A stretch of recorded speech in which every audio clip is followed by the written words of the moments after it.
அருமையான தெய்வத்தின் பிள்ளைகளே, சகோதர சகோதரிகளே, மீண்டும் ஒருமுறையும் இந்த காணொளி மூலியமாக ஆராதனையில் கலந்து கொள்வதில் உங்களை சந்திப்பதில் மிக்க மகிழ்ச்சி அடைகிறேன்.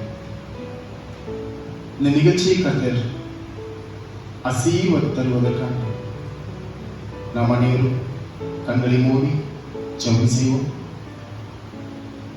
தேவன் எல்லா காரியத்தையும் அறிந்திருக்கிறார். தற்போதைய உலகத்தின் இப்பொழுது இருக்கிற நிலைமை இன்னதென்றும் மக்கள் உலகம் முழுவதும் மக்கள் அவதிப்பட்டு கொண்டு இருக்கிற நிலைமையை கர்த்தர் அறிந்திருக்கிறார். எல்லாவற்றுக்கும் முடிவு என்று சொல்லப்படுகிற ஒரு காரியம் இருக்கிறது. ஒரு மகத்துவமான ஒரு அலை அடித்தாலும் சேதம் மக்களுக்கு சேதம் உண்டானாலும் அது ஒரு முறை 2 முறை மிஞ்சினால் 3 முறை தொடர்ந்து எதுவுமே வராது. ஆனால் தேவனை நோக்கி நாம் ஜெபிக்கும் பொழுது, விசுவாசத்தோடு நாம் ஜெபிக்கும் பொழுது, எந்த நிலைமையை உடனே மாற்றித்தர அவரால் முடிகிறது.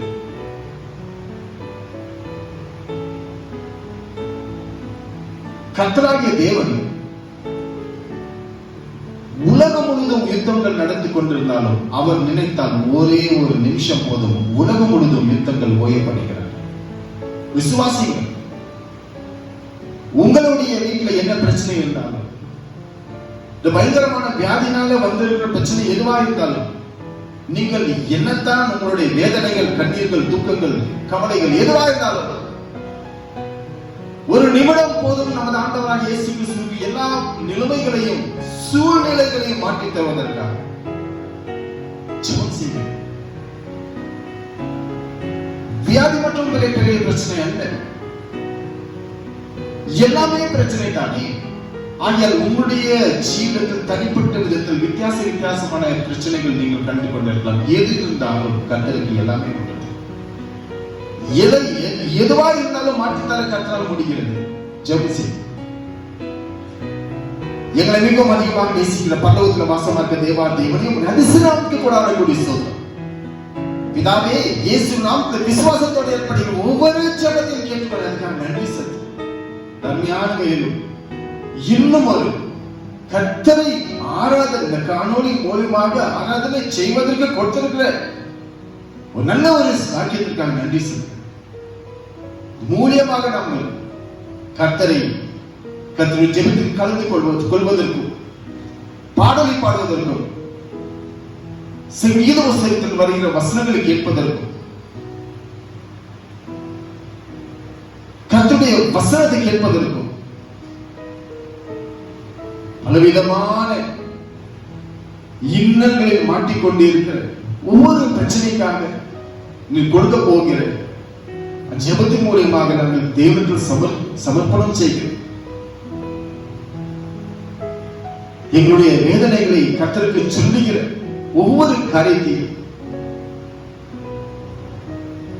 உங்களுக்கு செலுத்துவதற்காக, உங்களுக்கு உதவி செய்த ஒவ்வொரு நன்மைகளுக்காக, கிருபைக்காக உமக்கு நன்றி செலுத்துகிறோம். ஒவ்வொரு கர்த்தரின் ஆசீர்வாதியும் இந்த காணொலி மூலமாக தன்னை சொல்லப்படுகிற அத்தனை காரியங்களும் ஆசீர்வதித்தார்கள். இந்த பிள்ளைகளுக்கு தன்னை பிரயோஜனப்பட உதவி செய்து ஆசீர்வாதி இயேசு கிறிஸ்து மூலமாக வேண்டிக் கொள்கிறோம். ஜெபத்தை ஏற்றுக்கொள்கிறாமே. ஆமென். வெளிப்படுத்தின விசேஷம் 12ஆம் அத்தியாயம் 7ஆம் வசனம். ஒரு சொல்லுகிற ஒரு வசனத்தை வாசிக்கிற கவனமாக கேளுங்கள். வானத்திலே யுத்தம் உண்டாயிற்று. மீகாவேலும் அவனை சேர்ந்த தூதர்களும் வலுசர்ப்பத்தோட யுத்தம் பண்ணினார்கள். வலுசர்ப்பமும் அதை சேர்ந்த தூதரும் யுத்தம் பண்ணி ஜெயம் கொள்ளவில்லை. வானத்திலே அவர்கள் இருந்த இடமும் காணப்படாமல் போயிற்று. உலகம் அனைத்தையும் மோசம் போக்குகிற பிசாசு என்றும் சாத்தான் என்றும் சொல்லப்பட்ட பழைய பாம்பாகிய பெரிய வலு சர்ப்பம் தள்ளப்பட்டது. அது பூமியிலே கூட தள்ளப்பட்டது. அதனோட கூட அதை சேர்ந்த தூதரும் தள்ளப்பட்டார்கள். இந்த இடத்துல வாசிக்கிற காரியம் என்னவென்று சொன்னால், வானத்திலே யுத்தம் உண்டான பொழுது அங்கே மீகாவேலும் அவனை சேர்ந்த தூதரும் பிசாசோடும் சாத்தானோடும் அவனுடைய தூதரோடும் யுத்தம் பண்ணினார்கள். யுத்தத்திலே பிசாசி தோற்கடிக்கப்பட்டது. தோற்கடிக்கப்பட்ட காரணத்தினாலே மேலே இருந்து வானத்திலே இருக்கிற பிசாசியும் தூதரும் பூமியிலே தள்ளப்பட்டார்கள் என்று சொல்லப்படுகிறது. சரி, அதனுடைய விளைவுகள் தான் என்ன என்று பார்க்கும் பொழுது இந்த இடத்துல பாருங்கள், 12ஆம் வசனம். ஜெயம் பெற்ற பிறருக்கு என்ன நடக்கிறது, தோத்த பிசாசிக்கு என்ன நடக்கிறது பாருங்கள். கடைசியாக நமக்கு என்ன நடக்கிறது பாருங்கள்.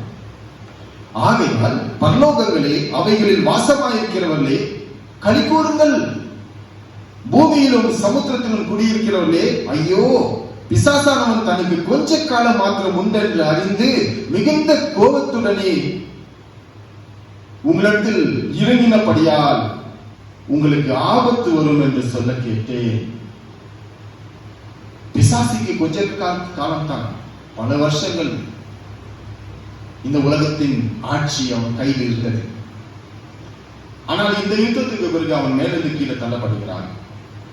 தள்ளப்பட்டு கீழே வருகிறான். பரலோகத்தில் இருக்கிற ஜனங்களுக்கு களி கூறுதல், ஆனால் உலகத்தில் இருக்கிற ஜனங்களுக்கு வேதனை. பிசாசு சாத்தான் கொஞ்ச காலம் தான் இருக்கிறது என்று அறிந்து பூமியில இறங்கினபடியால் பூமியில இருக்கிற மக்களுக்கு ஆபத்து வரும் என்று ஒரு தீர்க்கதரிசனமாக சொல்லப்படுகிறது. இப்பொழுது இருக்கிற நிலைமையை பார்க்கும் பொழுது வேதனை எப்படிதான் வருகிறது என்று யாருக்குமே தெரியாது. ஆனால் வேதனை வந்து விடுகிறது. மனுஷர்கள் சந்தோஷமாக இருக்கும் பொழுது கண்ணீர் வருகிறது. இதெல்லாம் பிசாசின் வேதனை தான். ஆனாலும் தேவனுடைய பிள்ளைகளுக்கு கர்த்தர் ஜெயத்தை கொடுக்கிறார். அவரை நோக்கி இந்த உலகத்துல யார் நோக்கி கேட்டார், நோக்கி கூப்பிட்டாலும் உத்தரவு கொடுக்கிற தேவன், வார்த்தையினால் உத்தரவு கொடுக்கிற தேவன். ஒவ்வொரு உலகத்துல கோடான கோடி ஜனங்கள் ஒரே நேரத்தில் கேட்டாலும் ஒரே நேரத்தில் எல்லாருக்கும் உத்தரவு கொடுக்கிற மகத்துவமான தேவன் நமது ஆண்டவராகிய இயேசு கிறிஸ்து. நம்பிக்கை வையுங்கள். இப்பொழுது தேவன் நம்ம மகிமைக்காக நாம் ஒரு பாடலை பாட போகிறோம். நாம் அனைவரும் சாத்தானுக்கு சவால் விடும் சந்ததியாக மாற்றப்பட்டால் எவ்வளவு நல்லமாக இருக்கும். நம்ம விட்டு பிசாசானவன், சாத்தான் என்றும் பிசாசு என்றும் சொல்லப்படுகிற சாத்தான் நம்ம விட்டு ஓடி போய் விடுவான். ஆகியால் இந்த பாடலை நீங்கள் கற்றுக்கொண்டு என்னோடு கூட சேர்ந்து பாடுங்கள். இந்த பாடல் தான் தினந்தோறும் பாடுங்கள். ஒவ்வொரு முறை பாட பாட பாட பிசாசான நமது இல்லங்களை விட்டு ஓடி போவதை நாம் பார்க்க முடிகிறது. கர்த்தர் தாம் இந்த பாடலை ஆசீர்வதிப்பாராக.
சவால்களும் சந்ததி நாங்களே, சேனைகளின் தேவனை போல் வீரர்கள் நாங்களே. பாளையத்தின் இச்சைகளுக்கு விலகி ஓடியே எங்கள் வாலிபத்தை இயேசுவுக்கு சொந்தமாக்குவோம். பாளையத்தின் இச்சைகளுக்கு விலகி ஓடியே எங்கள் வாலிபத்தை இயேசுவுக்கு சொந்தமாக்குவோம். சவால் சவால் சவால் சவால் சவாலே, நாங்கள் யோசிப்பை போல் சவால் விடுவோம் சவாலே. சவால் சவால் சவால் சவால் சவாலே, நாங்கள் யோசிப்பை போல் சவால் விடுவோம் சவாலே. சாத்தானுக்கு சவால் விடும் சந்ததி நாங்கள், சேனைகளின் தேவனை போல் வீரர்கள் நாங்கள். சாத்தானுக்கு சவால் விடும் சந்ததி நாங்கள், தேவனை போல் வீரர்கள் நாங்கள்.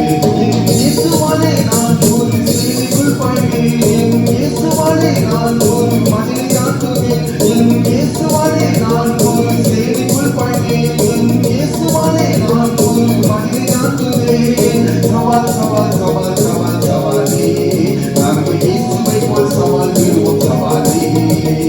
சவால் சவால் சவால் சவால் சவாலே, நாங்கள் இயேசுவை போல் சவால் விடுவோம் சவாலே. சாத்தானுக்கு சவால் விடும் சந்ததி நாங்கள், சேனைகளின் தேவனை போல் வீரர்கள் நாங்கள். சாத்தானுக்கு சவால் விடும் சந்ததி நாங்கள், சேனைகளின் தேவனை போல் வீரர்கள் நாங்கள். சவாலே சவாலே சவாலே ஏமாளி, சவாலே சவாலே சவாலே ஏமாளி. சவால் சவால் சவால் சவால் சவாலே, நாங்கள் பவுலை போல சவால் விடுவோம் சவாலே. சவால் சவால் சவால் சவால் சவாலே, நாங்கள் பவுலை போல சவால் விடுவோம் சவாலே. சாத்தானுக்கு சவால் விடும் சந்ததி நாங்கள், சேனைகளின் தேவனை போல் வீரர்கள் நாங்கள். சாத்தானுக்கு சவால் விடும் சந்ததி நாங்கள், சேனைகளின் தேவனை போல் வீரர்கள் நாங்கள். இப்பொழுது சங்கீதவனம் வாசிக்கப்படும். Today's Bible reading is taken from the book of Psalms, chapter 47, verses 1 to 9. Beginning to read at 1. Clap your hands for joy, all peoples. Praise God with loud songs. The Lord, the Most High, is to be feared. He is a great King, ruling over all the world. He gave us victory over the peoples. He made us rule over the nations. He chose for us the land where we live, the proud possession of His people whom He loves. God goes up to His throne. There are shouts of joy and a blast of the trumpets as the Lord goes up. Sing praise to God, sing praise to our King. God is King over all the world. Praise Him with songs. God sits on His sacred throne. He rules over the nations. The rulers of the nations assemble with the people of the God of Abraham. More powerful than all armies is He. He rules supreme. Here is a Bible reading. Thanks be to God. மத்தேயு எழுதின சுவிசேஷ புத்தகம் 28ஆம் அத்தியாயம்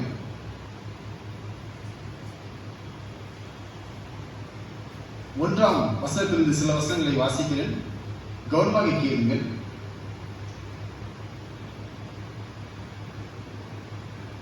சாத்தானுக்கு கர்த்தராகிய இயேசுவின் உயிர்த்தெழுதல் என்று சொல்லும்போது அவனுக்கு ஒரு நடுக்கம் தான். இயேசு இந்த உலகத்திலே வாழ்ந்து கொண்டிருக்கும் பொழுது 33 வருஷங்கள் இந்த உலகத்தில் வாழும் பொழுது என்னத்தான ஒரு தேவனாக இருந்தாலும் 100% ஒரு தேவனாக இருந்தாலும் 100% ஒரு மனுஷனாகவும் இருந்தார். 33 வருஷங்கள் ஒரு மனுஷனாகத்தான் அவர் இருந்திருக்கிறார். அதுக்கு முன்னதாக அவர் தேவனாக இருந்திருக்கிறார். 33 வருஷமாக மனுஷனாக இருந்திருக்கிறார். பிறகு அவர் தேவனாக மறுபடியும் அந்த 33 வருஷங்கள் இந்த உலகத்தில் வாழும்போது பிசாசானவன் அவர் மீது அவரை காட்டிலும் தன்னுடைய அதிகாரத்தை செலுத்த அவனால் முடிந்திருக்கிறது.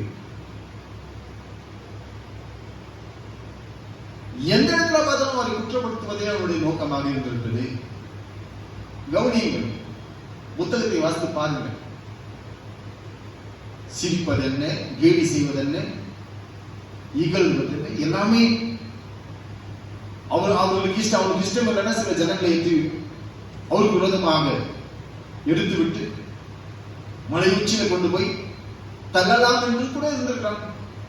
அவ்வளவு தூரத்துல முடிந்திருக்குது. ஆனால் அவருடைய நேரம் வராததினாலே அவர் மறைந்து போனார். மறுபடியும் அந்த நேரம் வந்த பொழுது அந்த ஜனங்களை வைத்து அவரை பிடித்து எவ்வளவு தூரத்துக்கு அவமானம் செலுத்த முடியுமோ அவ்வளவு தூரம் அவன் அப்படியாக செய்திருக்கிறான். அடித்து இருக்கிறான். உள்முடி கர்த்தருடைய தலை மீது அழுத்தி பதிவுபடி செய்திருக்கிறான். வாரினால் அடிபட்டிருக்கிறான்.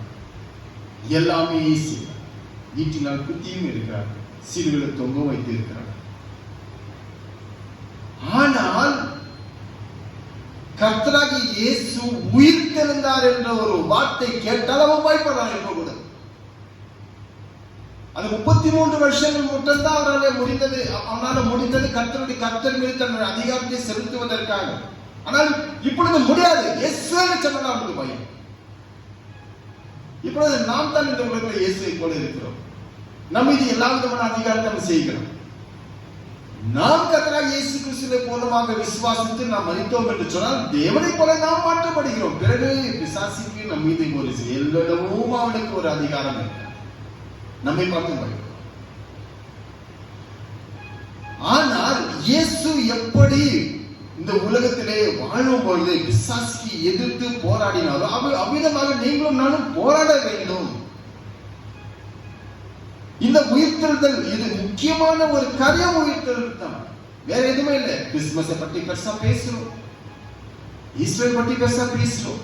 ஆனா உயிர்த்தெழுந்த அந்த அனுபவம் இல்லாமலே தான் நம்ம இருக்கிறோம். உயிர்த்தெழுதலின் அனுபவம் நமக்கு இருந்தால் நம்மை பார்த்தும் பிசாசு பயப்படுவான். இந்த இடத்துல பாருங்க, 28வது மத்தேயு 28ஆம் அத்தியாயம்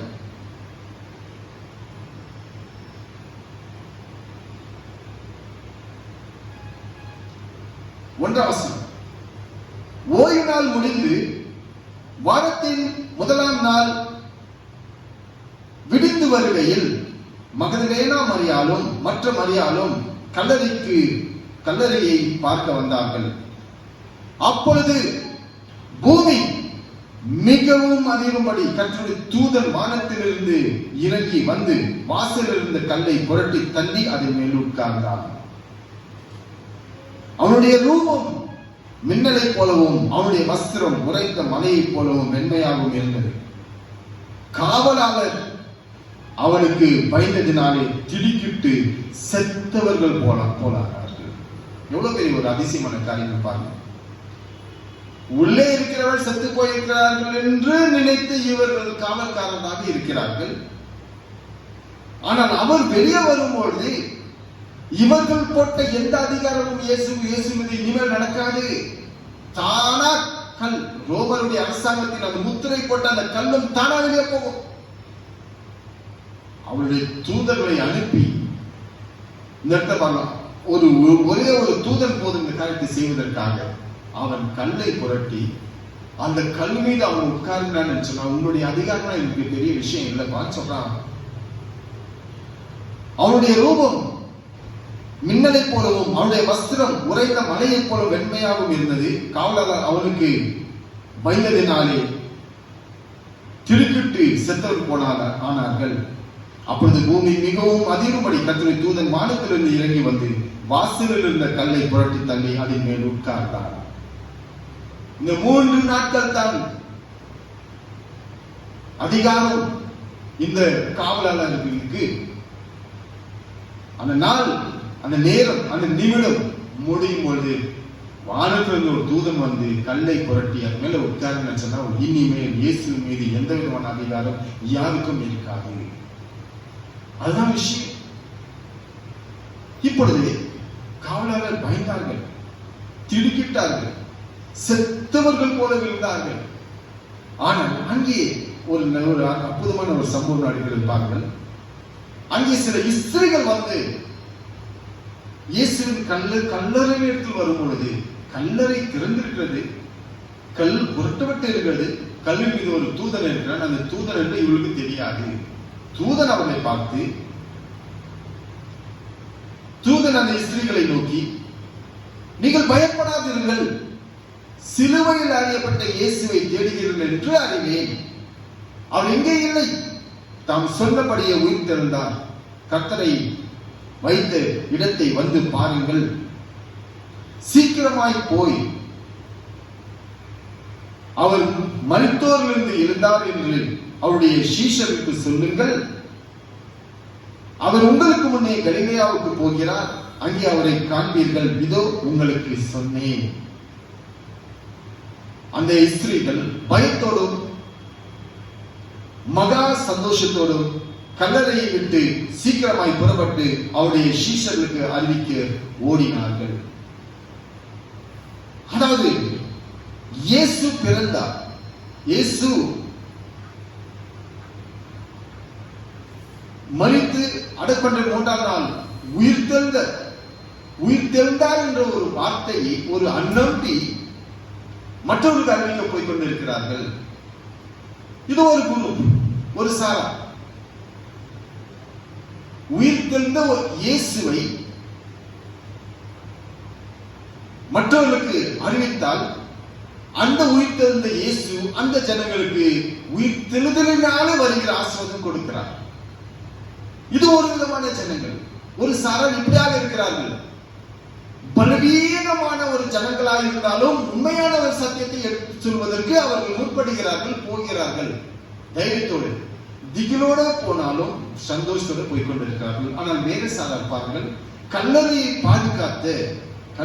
பாதுகாத்து யாரும் அந்த கல்லறை கிட்ட வரக்கூடாது. ஒருவேளை இயேசு உயிர் தெழுந்தார் என்று சும்மா கூட சொல்லலாம் இல்லையா? இயேசு சரீரத்தை எடுத்து போட்டு எங்கேயோ மறைத்து விட்டு அவர் எழுந்தார், உயிர் தெழுந்தார் என்று சும்மா கூட ஒரு பொருளை சொல்லி கொண்டு ஜனங்களை ஏமாற்றலாமே என்று சொல்லி அதாவது இயேசு பிள்ளைகள் உண்மையான ஜனங்கள், இவங்க டோட்டலா ஒரு பாவியா இருக்கிறாங்க. இவங்க போயிட்டு அவங்க மீது நம்பாமல் சும்மா சொல்லலாம் இல்லையா? அவங்க சொல்ற வார்த்தையை பாருங்க, சும்மா கூட சொல்லலாமே. கர்த்தருடைய காரியத்தெல்லாம் எதுவுமே, கர்த்தருடைய வார்த்தைகள் மாமேன் என்றும் தான் இருக்கிறது. அங்கே எந்த விதமான விபரீதம் வராது. கர்த்தர் இருந்தார் என்று சொன்னால் இருந்தார், கர்த்தர் பிறந்தார் என்று சொன்னால் பிறந்தார். கரெக்டாக எல்லாவற்றுக்கும் ஆதாரங்கள் இருக்கும். இயேசு ஒரு இடத்துல பிறந்தார் சொன்னா எல்லா விதமான ஆதாரங்கள் அங்கே இருக்கிறது. உலகத்தில் எல்லா விதமான ஆதாரங்கள் இருக்கும். இயேசு மரித்தார் சொன்னா எல்லா விதமான ஆதாரங்கள் இருக்கிறது. இயேசு மரணத்தை விட்டு இருந்தார், கல்லறை காலியாக இருக்கிறது என்பதும் ஆதாரமாகத்தான் இருக்கிறது. சரி, இவங்க அந்த பயந்து தங்களை அங்க வைத்திருக்கிற அதிகாரிகளுக்கு போய் சொல்லுகிற வார்த்தையை பாருங்கள்.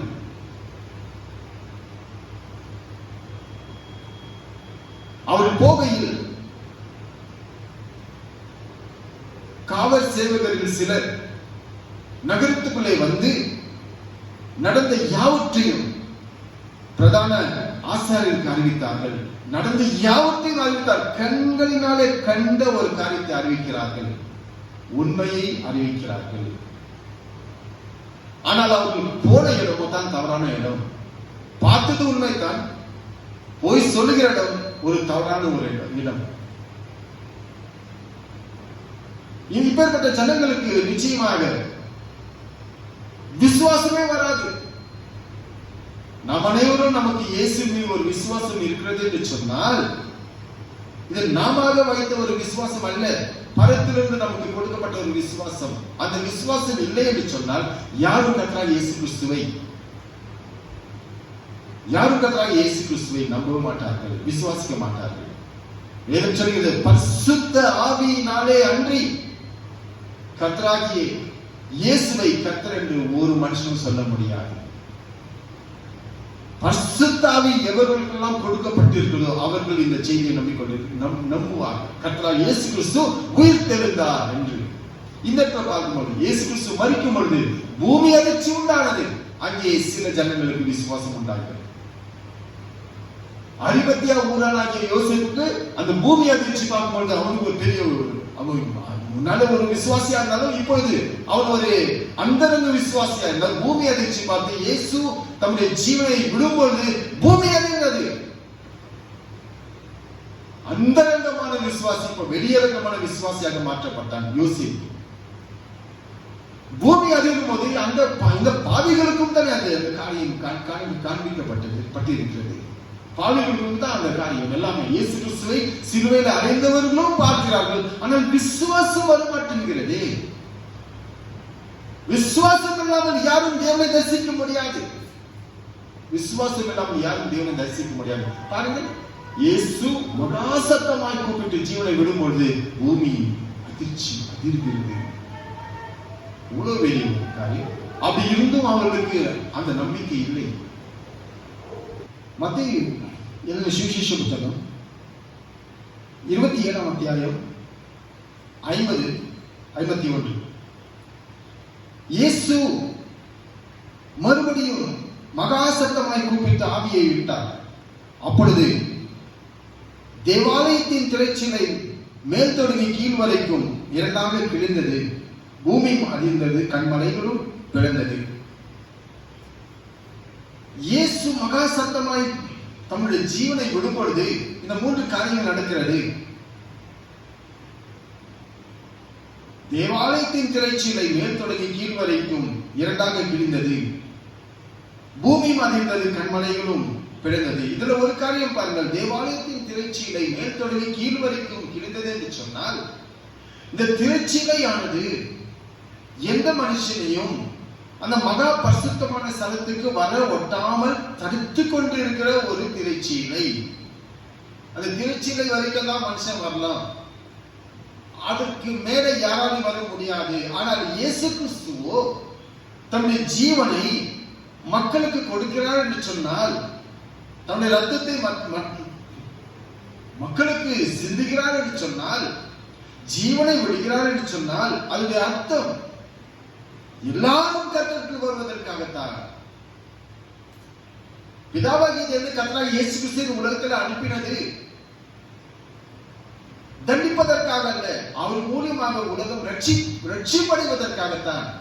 இப்பொழுது தேவாலயத்தின் திரைச்சீலை மக்கள் யாருமே மகா பரிசுத்தமான ஸ்தலத்துக்கு வரக்கூடாது என்று இந்த தடையாக இருக்கும் பொழுது, இயேசு எப்பொழுது தன்னுடைய ஜீவனை விட்டாரோ அந்த நேரம், அந்த வினாடி மேலிருந்து கீழே அது கீழே நீ யாரும் கர்த்தருக்கு வரலாம், யாருமே வரலாம். இந்த ஒரு விசுவாசம் சில பேருக்கு தான் உண்டாகிறது. இந்த ஒரு உண்மையான விசுவாசம் பலருக்கு வரவே வராது. அரிமத்தியா ஊரானாகிய அந்த யோசேப்புக்கு விசுவாசம் உண்டாகிறது.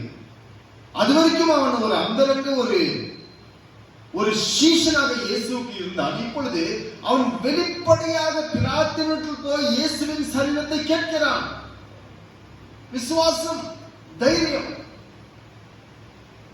யாருக்குமே தெரியாம பயந்து கொண்டு இருக்கிற ஒரு மனுஷன் இப்பொழுது வெளியேறாம போய் இயேசுவின் சரீரத்தை கூட நான் அவர் மீது நம்பிக்கை வைத்திருக்கிறேன், இனிமேல் நான் ஆண்டவருடைய பிள்ளைதான். இந்த அரிமத்திய ஊரனாகிய யோசிப்பு செய்வது போல எல்லாருமே செய்யலாமே. ஆனால் அந்த விசுவாசம் எல்லாருக்குமே என்னத்தான் பார்த்தாலும் ஒருவே வராது. இதை குறித்து வேதம் சொல்லுகிற ஒரு விஷயத்தை பாருங்க. நீதிமொழிகள் புஸ்தகத்துல வாசிக்கிறோம். 27ஆம் அத்தியாயம் 22.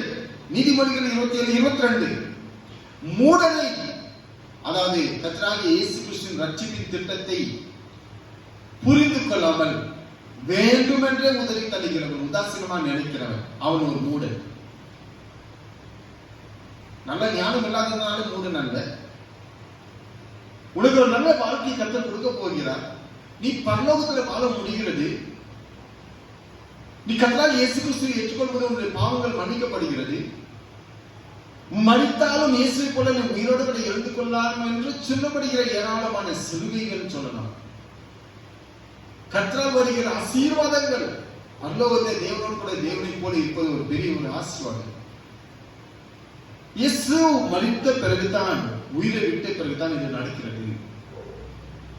இப்படி எல்லாருக்குமே தானே இது கர்த்தருடைய காரியங்கள் சொல்கிற ஒரு காரியம். உலகம் முழுவதும் இயேசு கிறிஸ்து உலகத்தில் பிறந்தார் சொன்னா எல்லா ஜனத்துக்கும் மகா பெரிய சந்தோஷம். இன்று கர்த்தராகிய இயேசு கிறிஸ்து தாவீதின் மூலையில உங்களுக்காக பிறந்திருக்கிறார்.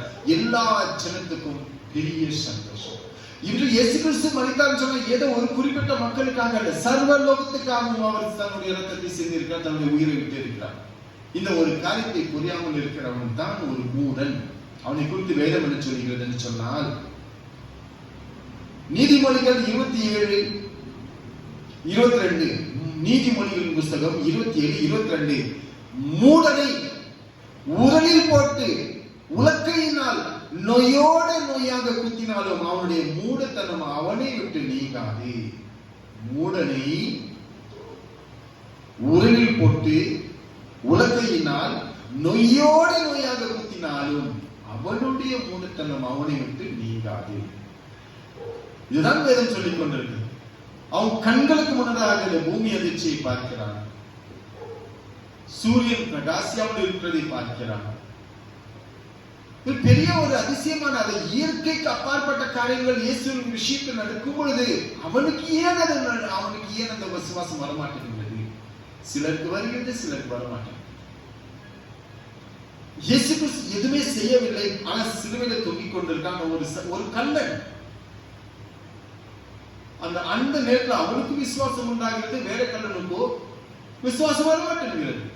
ஆகியால் இந்த விசுவாசம் மேலிருந்து கொடுத்தால் தான், தாகமாயிருக்கிறவனுக்கு தான் இந்த விசுவாசம் கொடுக்கப்படும்.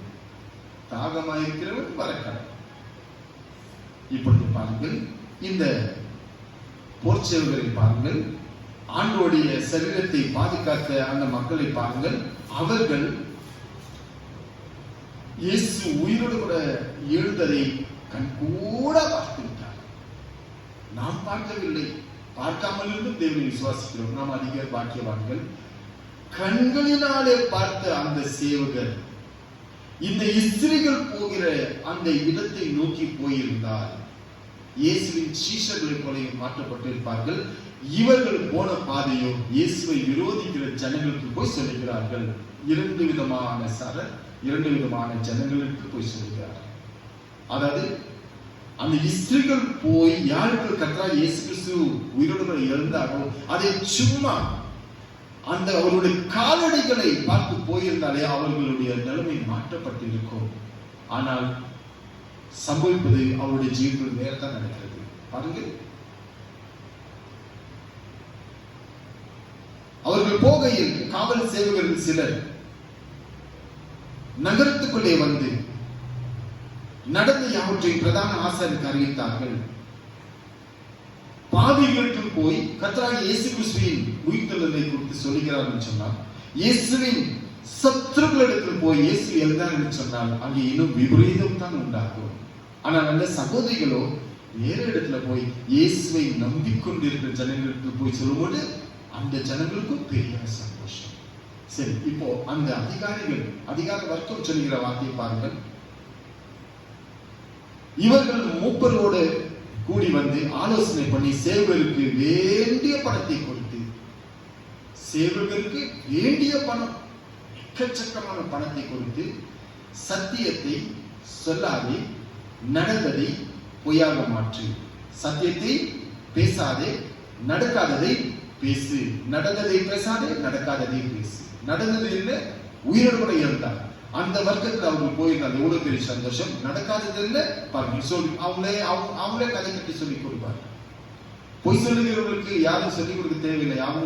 அவங்களே எல்லா கதைக்கு வேண்டிய எல்லா காரியத்தையும் எழுதி கொடுத்து விடுவார்கள். அது எப்படி எழுதி கொடுத்த ஒரு பாடம் தான் இது. காசு வாங்கிட்டாங்க, இனி வாய் மூடப்படும். அவங்க என்ன சொல்லிக்கிறாங்கன்னாக்கா, இவர்கள் மூப்பரோட கூட வந்து ஆலோசனை பண்ணி சேவகருக்கு வேண்டிய பணத்தை கொடுத்து, நாங்கள் நித்திரை பண்ணுகையில் அவனுடைய சீஷர்கள் ராத்திரியில வந்து அவனை களவாய் கொண்டு போய்விட்டார்கள் என்று சொல்லுங்கள்.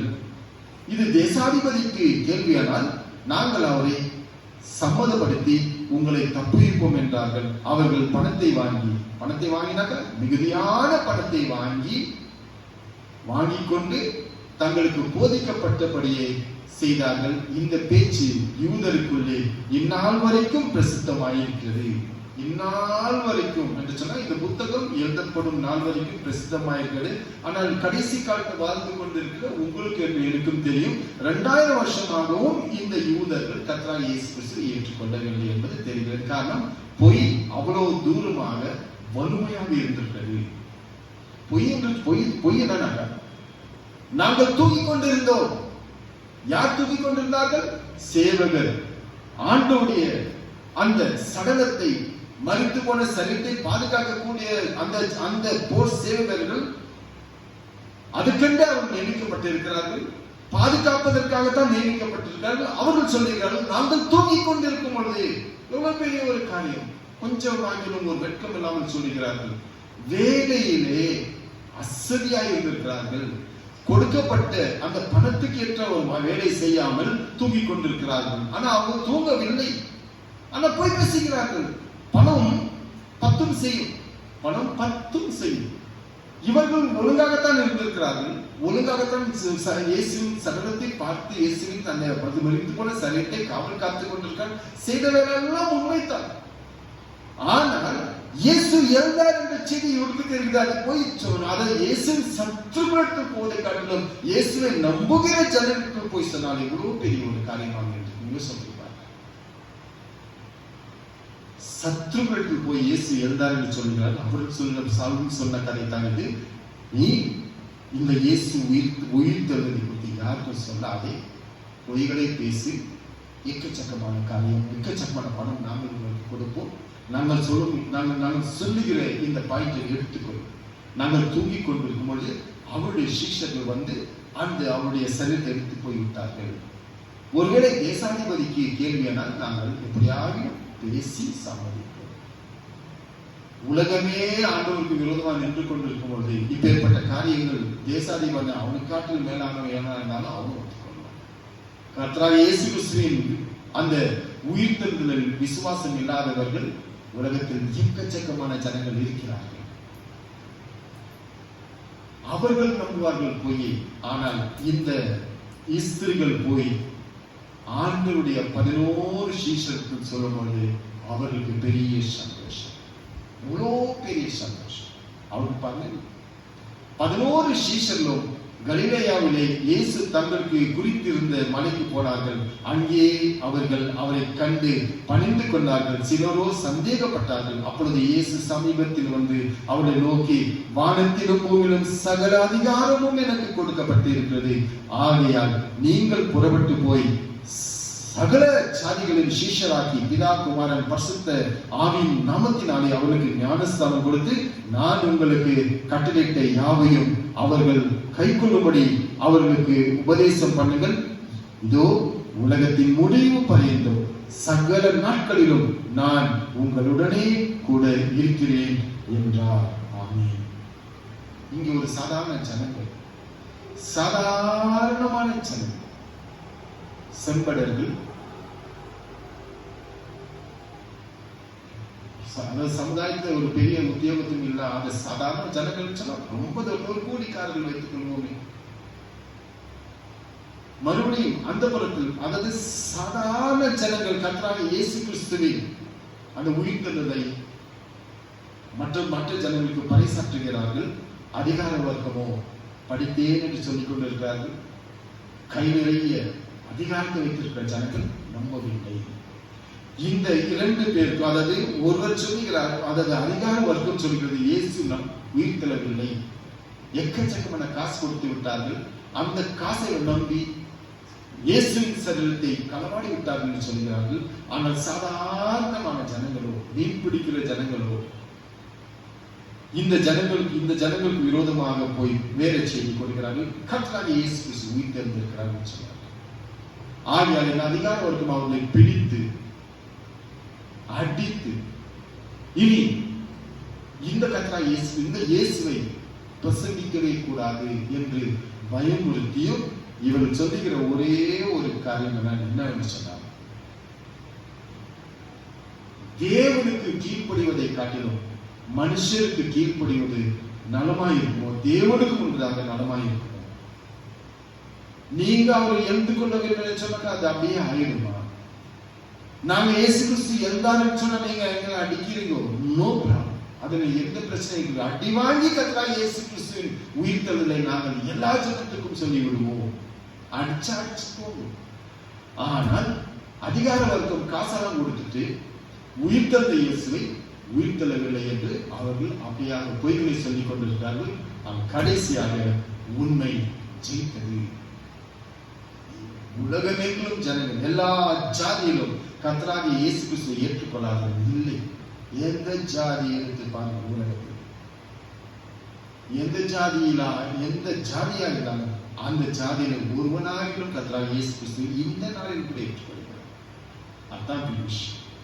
பொய் ஏராளமான நாட்கள் இருக்காது, கொஞ்ச நாட்கள் தான் போய் இருக்கும். உண்மையும் நாம் சாகிற வரையும் உலகத்தின் கடைசி வந்தம் உண்மை செய்யும். மனுஷர்களை தின்னக்கூடிய அந்த நரப்பட்சின்னு சொல்லி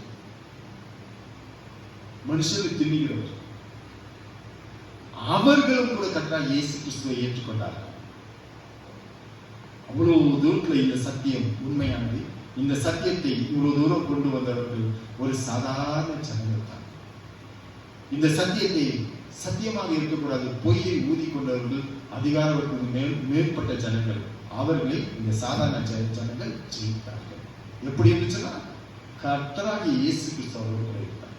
இன்னைக்கு என்னோடு கூட கர்த்தராகிய இயேசு கிறிஸ்து இருந்தால் நாமும் அவருக்காக ஒரு நல்ல சாட்சிகளாக எழுந்து வல்லமையான காரியத்தை நம்மால் செய்ய முடியும். இந்த கடைசி காலத்துக்கு இந்த பிசாசானவன் தன்னுடைய அதிகாரத்தால் உலகம் முழுவதும் தன்னை ஆட்சி செய்து கொண்டிருந்தாலும் அவனை எதிர்க்க நம்மால் முடியும். கர்த்தர் நமக்கு உதவி செய்யும். ஆமென். தெய்வத்தின் பிள்ளைகளே, கர்த்தருடைய செய்தி நீங்கள் கேட்டிருக்கிறீர்கள். உங்களுடைய உள்ளத்திலே ஒருவேளை விசுவாசம் உருவாகி இருக்கலாம். விசுவாசத்தோட எந்த ஜெபம் செய்யப்பட்டாலும் தேவன் கேட்கிறார். எபிரேயர் புஸ்தகம் 11ஆம் அத்தியாயம் 6ஆம் வசனம் சொல்லுகிறது, விசுவாசம் இல்லாமல் தேவனுக்கு பிரியமாய் இருப்பது கூடாத காரியம். விசுவாசம் இல்லாமல் தேவனுக்கு பிரியமாய் இருப்பது கூடாத காரியம்.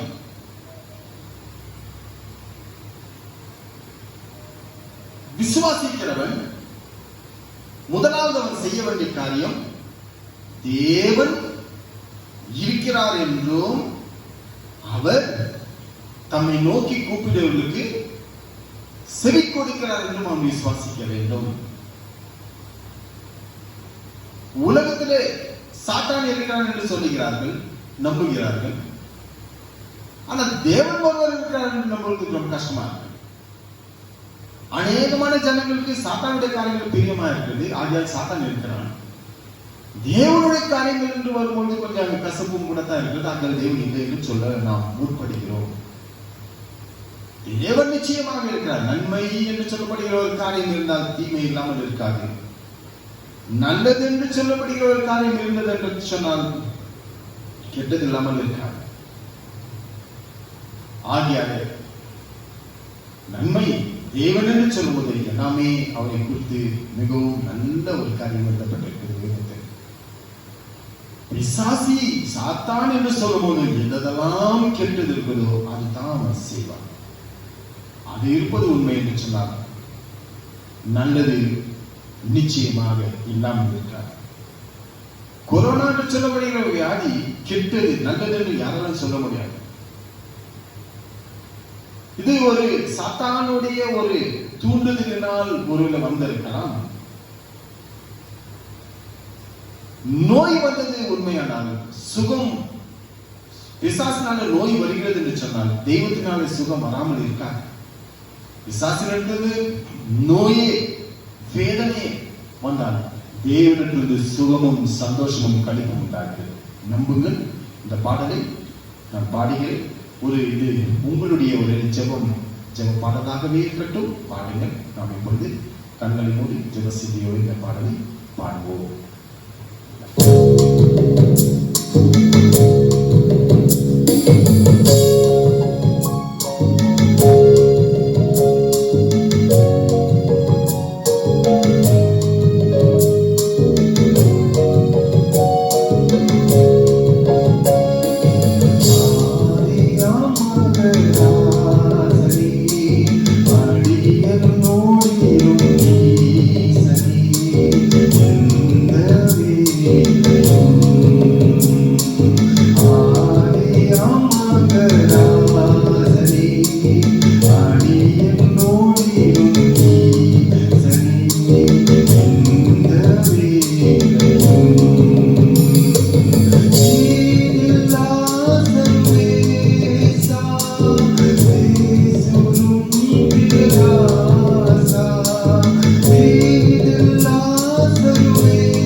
வாசமா இருக்க தேவா தேவி உம்முடைய அதிசயநாமத்துக்கு கூடான கூடிய ஸ்தோத்திரம். பிதாவே, இயேசுவின் நாமத்தில் விசுவாசத்தோடு ஏற்படுகிற ஒவ்வொரு ஜெபத்தையும் கேட்டுக்கொண்டதற்காக நன்றி செலுத்துகிறேன். இவ்வேளையிலும் தகவல் உலகமெங்கும் பிள்ளைகள் தவணை இந்த ஒரு வேதனையான ஒரு வியாதினாலே அவதிப்பட்டு தவணை ஏதோ செய்ய முடியாத நிலையில நின்று கொண்டிருக்கும் பரத்திலிருந்து தவணை நீர் எங்களுக்கு ஒத்தாசை அனுப்ப வேண்டும் என்று பிரார்த்திக்கிறது. தவணை 121 சங்கீதம் 1 வசனம் சொல்லுகிறது, என் கண்களை வானத்துக்கு நேராக ஏறெடுக்கிறேன், பரத்துக்கு நேராக ஏறெடுக்கிறேன். வானத்தையும் பூமியை உண்டாக்கின கர்த்தரிடமிருந்து எனக்கு ஒத்தாசை வரும் என்று சொல்வது போல தகவல். இவையில தகவல் பாதிக்கப்பட்ட உலகம் எங்கிலும் ஜனங்கள் இருக்கிறார்கள், செயலற்று இருக்கிறார்கள், ஒன்று முடியாமல் இருக்கிறார்கள், சுகம் பெறாமல் இருக்கிறார்கள். அன்றாட தேவை சந்திக்க முடியாத ஜனங்கள் ஏராளம் இருக்கிறார்கள் தகவல். அப்பா, உங்களிடத்திலிருந்து ஒத்தாசை வருவது உதவி செய்ய என்று பிரார்த்திக்கிறேன். நாங்கள் அனைவரும் தகவலை பிசாசை கொண்டு வருகிற இந்த வியாதி எங்களுடைய ஜெபத்தின் மூலமாக நிறுத்த எங்களுக்கு வல்லமை தர வேண்டும் என்று பிரார்த்திக்கிறேன். தாவீதை பார்க்கும்போது சிறுவன், கோலியாத்தை பார்க்கும்போது அவன் ஒரு பயங்கரமான ஒரு ராட்சசன் என்ற போதிலும் நீர் இருந்த ஒரே காரணத்தாலே தாவீது கோலியாத்தை வென்றான். சீஷர்களை பார்க்கிறோம், கர்த்தராகிய இயேசு மரித்த பொழுது 3 நாள் வேதனையோடு கூட இருக்கிறார்கள், பயந்திருக்கிறார்கள். அந்த காலத்தில் இருந்த அதிகார வர்க்கம் கர்த்தராகிய இயேசு கிறிஸ்துவின் உயிர்த்தெழுதலை அவமதித்து இல்லை என்று சாதிக்கும் பொழுது சீஷர்கள் மிகவும் மெலிந்த ஒரு நிலையில் இருந்தும் நீர் இருந்த ஒரே காரணத்தாலே நீ நிச்சயமாக நீ உயிர் தெரிந்தீர் என்று அவர்கள் ஜனங்களுக்கு போதித்து ஜனங்களை கற்றுக் கொண்டு வந்தார்கள். இந்த வேளையிலும் நாங்களும் இப்படிதான் இருக்கிறோம், செயலற்று போய் கொண்டிருக்கிறோம். ஒருவர் எங்களோடு கூட இருப்போம், நாங்கள் உலகத்தை ஜெயிப்போம், வெற்றி காணுவோம். இல்லங்களிலும் ஒவ்வொரு இல்லங்களிலும் கர்த்தருடைய சமாதானத்தை கொண்டு வருவோம். உதவி செய்வோம், ஆசீர்வதி. கண்ணீரோடு கூட இருக்கிற ஜனங்களுக்கு உதவி செய்யும், கண்ணீரை துடைத்தவர்களும் தங்கப்படும், ஆதரவற்ற பிள்ளைகளுக்கு ஆதரவு தந்தவர்களும் தங்கப்படும், சமாதானம் இல்லாத பிள்ளைகளுக்கு சமாதானம் தந்தவர்களும் தங்கப்படும். பற்றாக்குறை இருக்கிற வீடுகளில் தவிர நிறைவான ஆசீர்வாதம் கொண்டு வந்து சேர்ப்பது பிரார்த்திக்கிறது. வியாதினாலும் பசியினாலும் தவிர வேதனைப்படைய பிள்ளைகளுக்கு இரண்டையும் நீர் அளிக்க வேண்டும் என்று பிரார்த்தி. ஒவ்வொரு ராசிகளுக்கும் மனுக்குலத்தின் மீது இரக்கம் காண்பிக்க வேண்டும் என்று பிரார்த்திக்கிறேன். ஒவ்வொரு ஆசீர்வாதங்கள் பிரார்த்திக்கிறேன். கர்த்தர் ரட்சகராகிய இயேசு கிறிஸ்து மூலமாய் வேண்டிக் கொள்கிறோம். ஜெபத்தை ஏற்றுக்கொள்ளும் பிதாவே, ஆமென். என் ஆத்துமாவே கர்த்தரை ஸ்தோத்திரி, என் முழு உள்ளமே பரிசுத்த நாமத்தை ஸ்தோத்திரி. என் ஆத்துமாவே கர்த்தரை ஸ்தோத்திரி, கர்த்தர் செய்த சகல உபகாரங்களையும் மறவாதே. ஆமென். நம்முடைய பிதாவாகிய நாம் கர்த்தராகிய இயேசு கிறிஸ்துவின் கிருபையும் பரிசுத்த ஆவியின் அந்யோன்ய ஐக்கியமும் நம் அனைவரோடும் விசேஷமாக கிறிஸ்துவின் வருகின்ற நம் அனைவரோடும்